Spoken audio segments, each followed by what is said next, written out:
right, we are live. Let me bring everyone back. Breakouts are closed.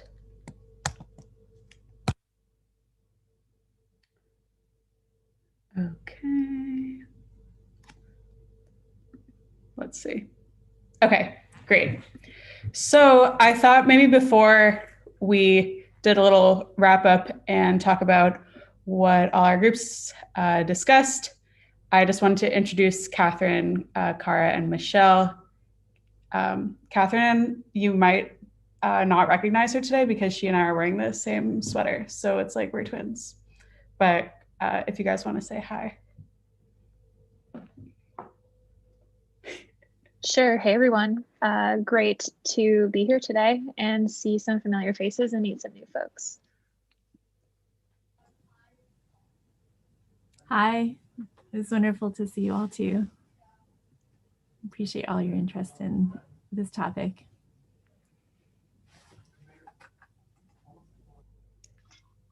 And hi. It was great to meet you all. This is my first meeting like this, so this is great. Great. Thanks everyone for being here. And Cara and Michelle, thanks for facilitating with us for the first time today. It's awesome. So I just wanted to check in on how all of your discussion groups went. My group was awesome, and I'm excited to talk about it. Me and Avery were in the same group, but well, yeah, I'll say a couple things first.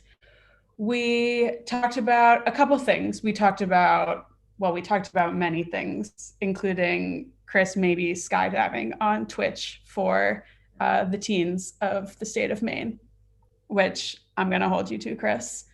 But we talked about, utilizing VR. The infomercial idea was really popular. And then also talking about internet-less ideas for facilitation. So how can you make this like as low tech as possible, especially because there are a lot of people who don't have access to good or any internet. And then also some people are just sick of being online, which I totally understand. So I thought I would give Cara and Michelle some time to talk, and then Avery and I were in the same group, so you can go when you want.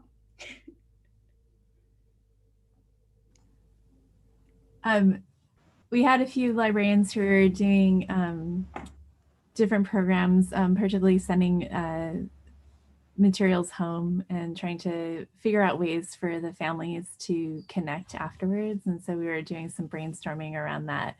And Claudia mentioned this in the chat in the big room, but connecting with the local tribal communities and figuring out ways to build off of the subsistence and sort of rural food cultures that they have around there, and bringing it into this context. That's a great idea. Well, it's a tough problem because, of course, it's like a completely artificial environment in space, right? So, Cara, did you want to add anything? I think you got it all. We had some technical difficulties in the chat, so it kind of took us a while to get started. Oh no. We also talked about in our group, sort of related to what you mentioned, Michelle, is that this activity can be really as a way for people with like different traditions and different customs around food, around dining, to get together and share their experiences.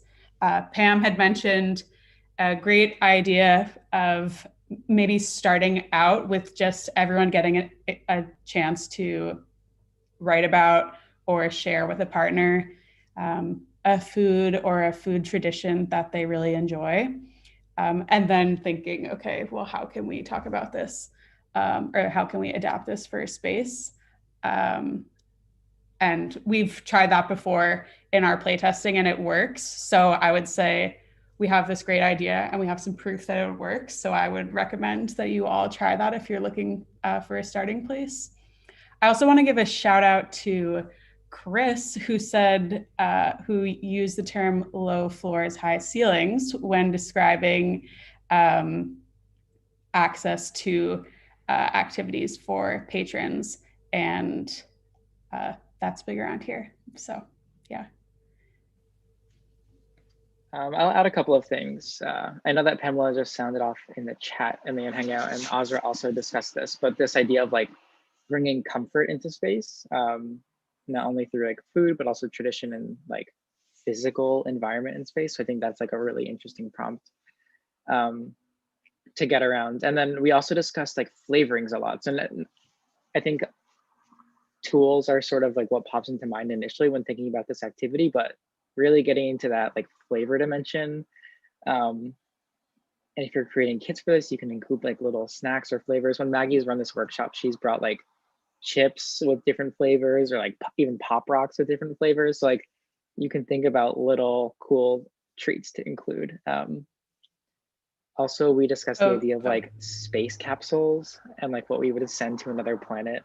And the answer is flaming hot Cheetos is what we're going to send to Jupiter. Or 30-foot gummy pythons. 30-foot gummy pythons, exactly. Which I guess you can buy on Amazon. Yeah, we had a lot of great ideas for different flavored, what are they called? Gummy bears and jelly beans, which I think like we should just be doing on Earth anyways. So I thought that was really fun. That could be a potential snack for sharing. Very small and compact for a take and make, that's for sure. All you need is your flavor injector.